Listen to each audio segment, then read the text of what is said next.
misy andro iray tsy haiadinoana mampatsiahy antsika ny herin'ny fihavanana sy ny firaisan-kina.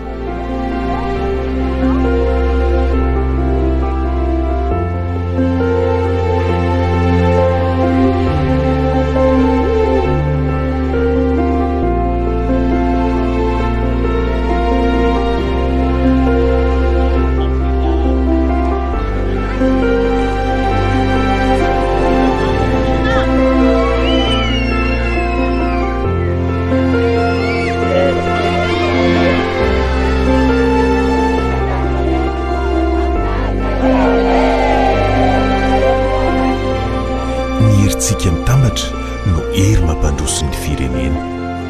Mivola dia mirary fetiny ny asaramanitra sambatra ho antsika rehetra. Mivola miara-mandroso isan'andro.